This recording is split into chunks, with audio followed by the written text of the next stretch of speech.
war brought full employment to America. People had money, but there wasn't much to spend it on.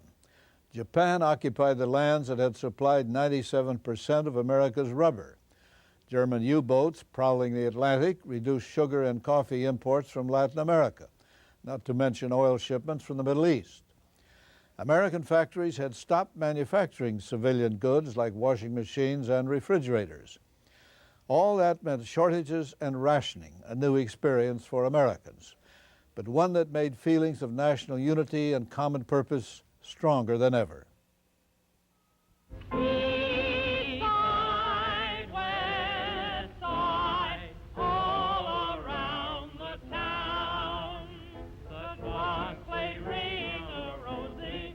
Former Governor Al Smith, with his authentic New York accent, was enlisted to narrate this government film about life on the home front. The film was stagey and sentimental, but it did express how most Americans felt about the war and about themselves.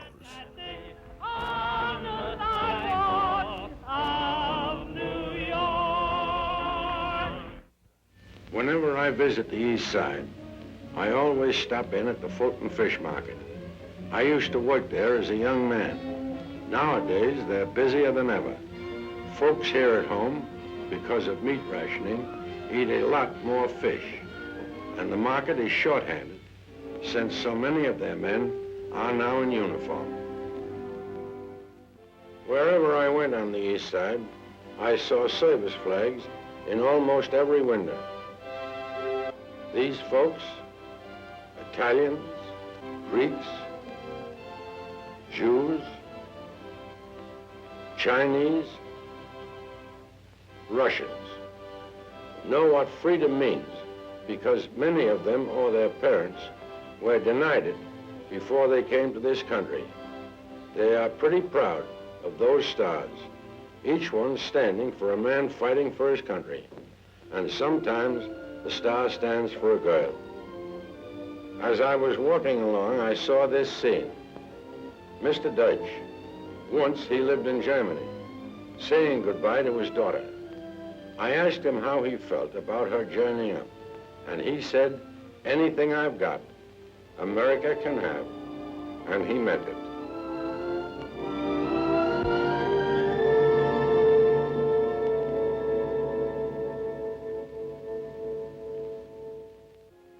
In every house of worship on the East Side, prayers are said daily by these Protestants, Jews, and Catholics for their sons and husbands who are fighting to preserve the freedom, peace, opportunity, and happiness they found in America.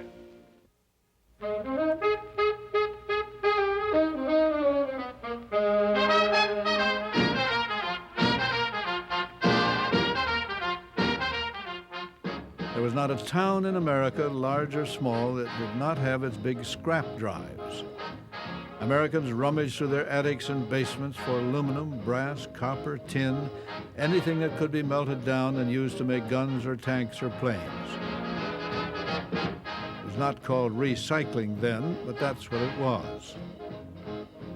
Americans tried to make light of the cigarette shortage. The armed forces had first call on the name brands. Civilians smoked whatever they could get, whenever they could get them. Nylon was needed for parachutes, so patriotic women turned in their worn-out stockings and their old girdles. President Roosevelt said the rubber shortage was no joke. Of one thing you can be sure.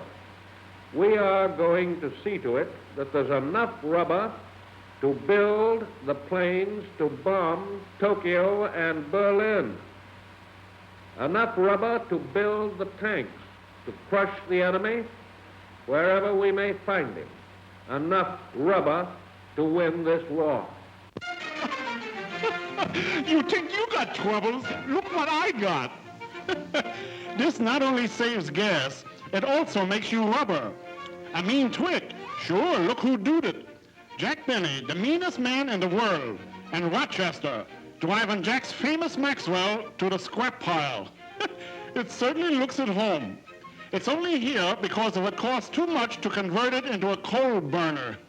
I'd like to give up my Maxwell to the salvage drive. I'm Jack Benny, the movie star. Well, I never happen to have seen you in pictures. That's not the point. Are you going to take that car or not? Yes, we're taking anything. He hates to part with it, so it parts with itself. He's broken-hearted. Never did that before. Gave up the ghost. The A card, that's what most Americans got when gasoline was rationed. 4 gallons a week, enough to drive about 60 miles. Newsreels tried to make carpools look like fun. They became more popular when the A card ration was cut to 2 gallons a week. War workers got B cards, enough gas to commute to their jobs. And then there were the unlimited X cards for emergency workers, policemen, firemen, doctors, and, so some reporter discovered, more than 200 congressmen. It didn't take long for professional criminals to establish a black market in gasoline. Counterfeiters began printing phony ration coupons almost immediately. Most Americans were law-abiding, but they were addicted to their automobiles. They dipped into the gasoline black market a bit, just as they had flirted with bootleggers during Prohibition days. But overall, gasoline rationing worked. Even New York City's traffic jams were eliminated, as this government film pointed out. Listen, gents, I've been pushing the hack around New York for quite a couple of years, namely 22. It is my personal experience that there is more automobiles in said city than there is people. How would you like to have to navigate through this mob in order to make a nice couple of dollars? Well, I was going to retire and take up a new line of business until certain Japanazis decided to clop us on the chops. First result is I don't have to retire because this here war has made from traffic a dead macro. Right away, mobs decide they can put away the Buicks and use the feet. And I'm telling you, getting dead story space is worse than getting into the World Series. This, of course, has now eliminated the Sunday drivers, the characters who make right turns from the left and left turns from the right, and various other citizens, mostly of the opposite sex, who should never have been allowed to drive in the first place if I had anything to say about it. The way it is now, a person who wants to go from Greenpoint to Harlem has got to use the subways.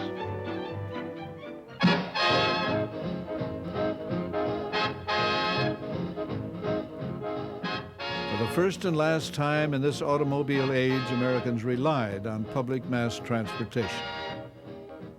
It was not hard to convince people to use mass transit. There was no other choice.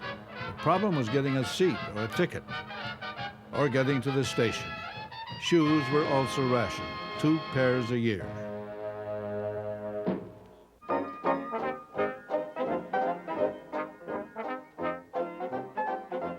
To get around, Americans had to improvise, and the newsreels had a field day presenting real or imagined alternatives to the automobile.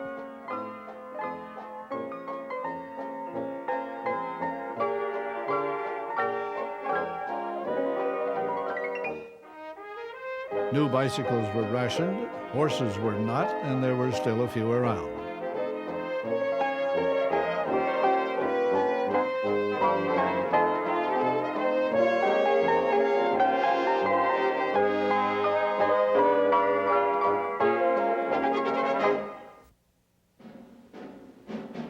For $18.75, an American could buy a $25 government bond, save for the future, defend the country against inflation, and help win the war. Quite a bargain.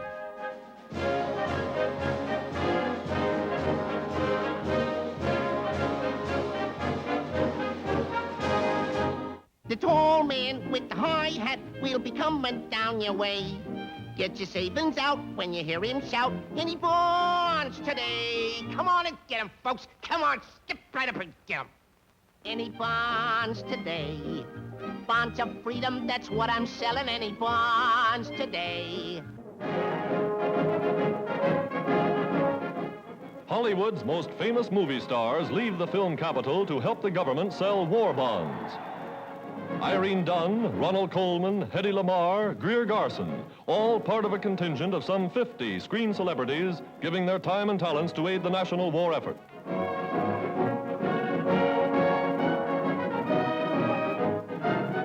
The country has asked the people to invest $1 billion in 1 month to help pay for the war.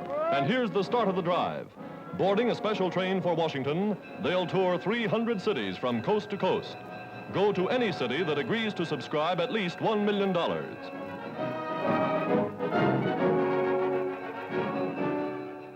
The parade down Pennsylvania Avenue is a pageant of patriotism. Bing Crosby in a scout car. Jimmy Cagney. Abbott and Costello, popular comedians of stage, screen, and radio. They all assemble on the Treasury steps to launch the drive for funds. And how that crowd lines up to buy bonds from their favorites. They buy knowing that every dollar invested helps send more planes, tanks, and ships to the United Nations.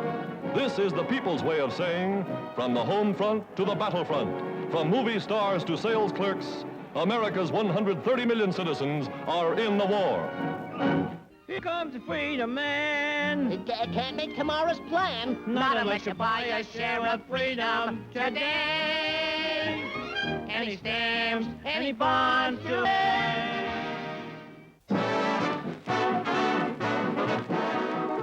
One way or another, almost every American became involved in the war effort, even the children. It was part of growing up in the 40s. Let's put the axe to the axis. Let them know that their show is all through. Oh, let's put the axe to the axis. Lend a hand to the land we love true. With all our might, we'll fight, because we know we're right. And then, again, the future will be bright. So let's put the axe to the axis and finish up the trouble they began.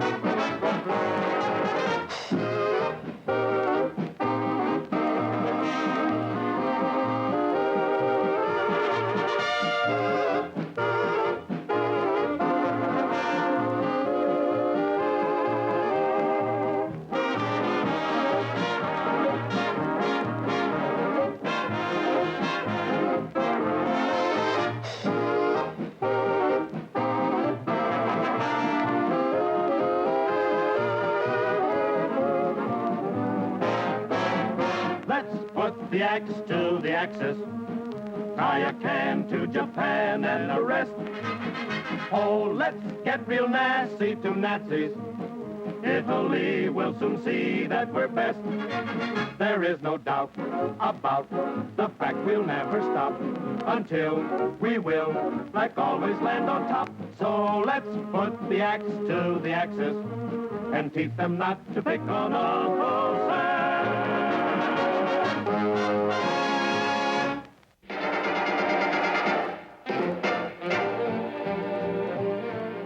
Food rationing, when it came, inconvenienced and irritated everyone in the United States, rich and poor alike. So it was a powerful, unifying national experience.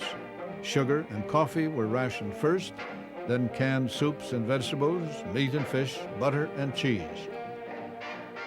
Shopkeepers and their customers often conspired to beat the system. Black market transactions, by one estimate, accounted for more than 25% of all retail business.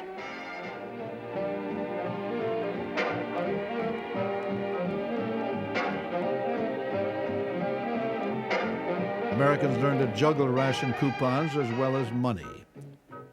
Grumbling was universal, but amid all the frustrations and complications, most Americans managed to find a few laughs. You can have a zillion bucks, but the way it is now, you got to be a certified public accountant to buy a can of pork and beans. This improvement is what is known as rationing, which I will now explain to you. First, you got to add up what you got, like these ladies are doing.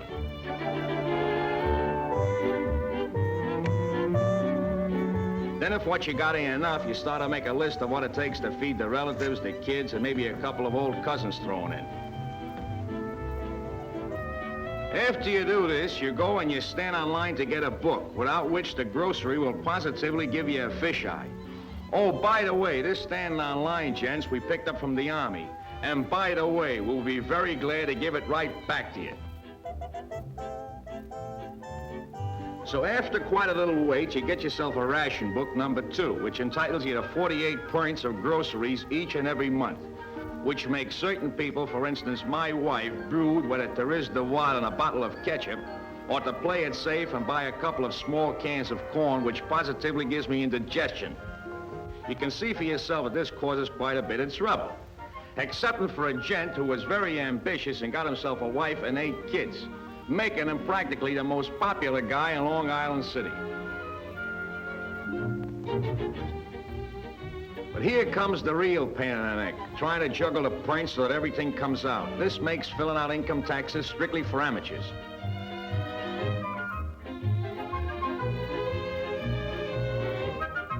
And there are lots of people who now wish they hadn't played hooky when a teacher was given out with addition and subtraction. Because if you don't figure right, you have nothing to chew on but fresh vegetables, which is hay strictly for citizens that chew their cuds, or maybe rabbits. Some wholesalers found ways to sell some of their meat illegally. The meat ration was 2 pounds a week per person, and some Americans were willing to pay extra to get more.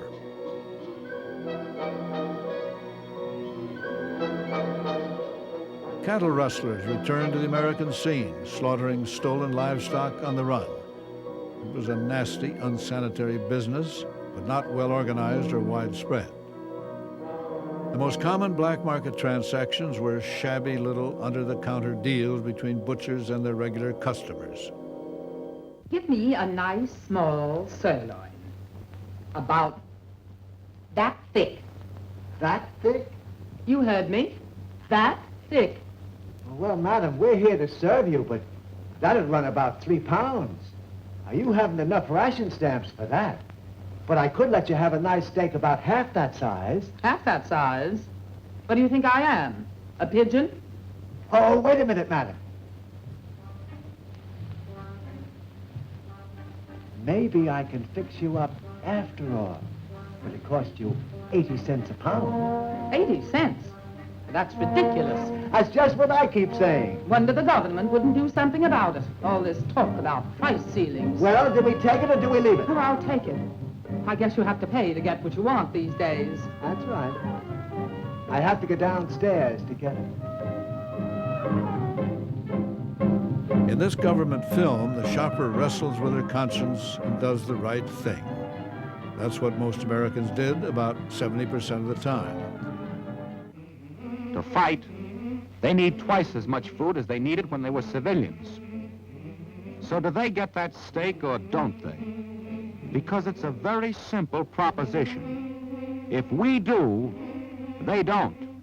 Well, gang, command performance has filled many an order for those sounds that remind you of home, from the bleat of a billy goat to the fizz of a bourbon and soda. And now comes the ordnance gang at 863 with a letter from Sarge Everett Hankey and Corporal Roland Lipton and this little dilly. It says, Dear Command, enclosed, please find peace off top of Stuka dive bomber, for which you will please have Lana Turner come out and fry us a 3-inch porterhouse steak smothered with onions, and let's hear it sizzle. Just to prove there's no request too large, fellas, here she is, Lana Turner.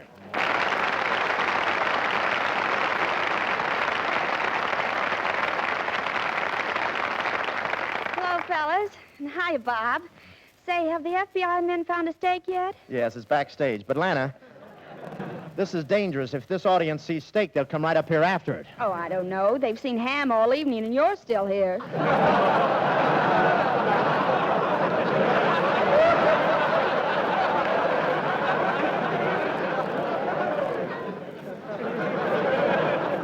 Right now, I'm vacant. Now, Lana,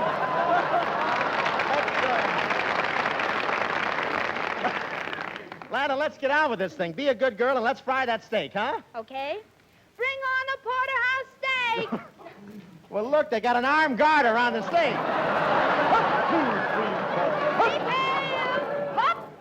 Oh, look at this. Well, all right, Bob. Is your griddle hot? Yeah, I think so. Yeah.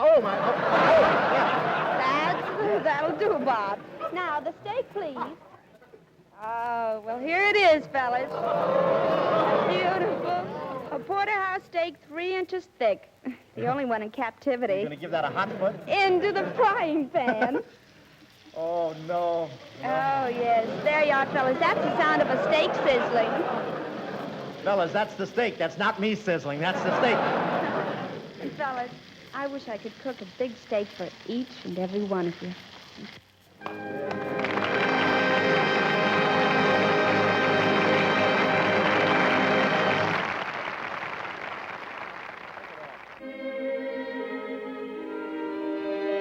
Farm production increased tremendously during the war, and so did farm income, up 250% from 1939. Big farms got bigger. It was the beginning of the agribusiness.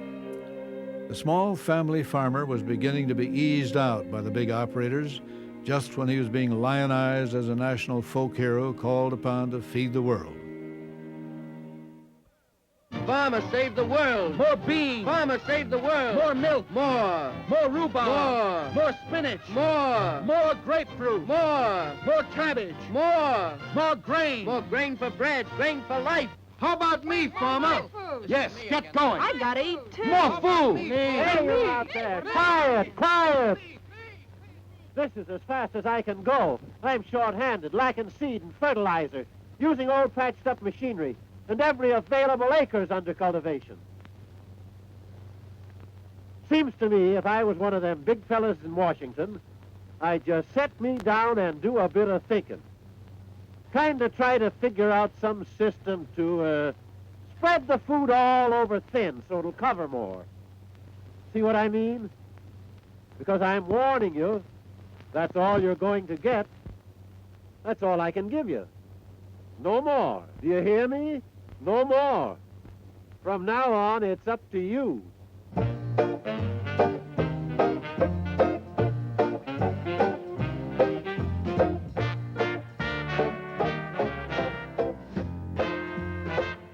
Following the British example, Americans turned their backyards and vacant lots into vegetable gardens and grew some of their own food. The idea caught on, and more than 20 million victory gardens sprang up in all sorts of unlikely places. 4 million acres of small plots. It was a stunning, popular success. Of all the vegetables produced in the United States during the war years, 40% came from these victory gardens. To recruit even more urban farmers, Jimmy Durante and his partner Gary Moore dug up some old vegetable jokes. I gotta hand it to you, Junior. Those are certainly lovely-looking tomatoes you got there. Well, they ought to be. I've been taking good care of them. I've been using only the very best fertilizer. Fertilizer? Well, certainly. What have you been using? On my tomatoes, I always put mayonnaise.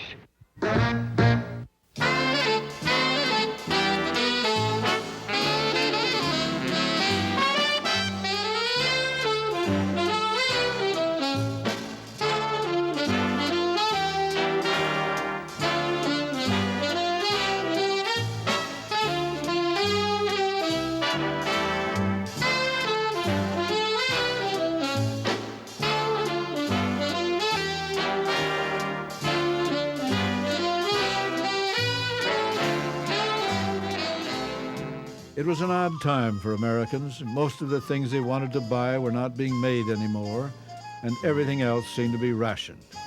But Americans went along willingly enough.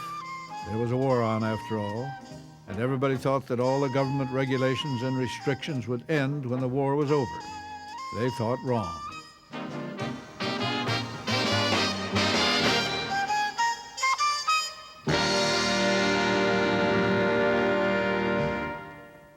Before the war, most Americans paid no income tax, but by the fall of '43, almost all Americans were paying some.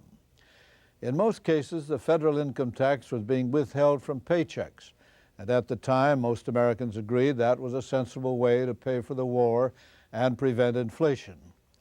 Food rationing, gasoline rationing, wage and price controls all ended when the war ended, but not the income tax.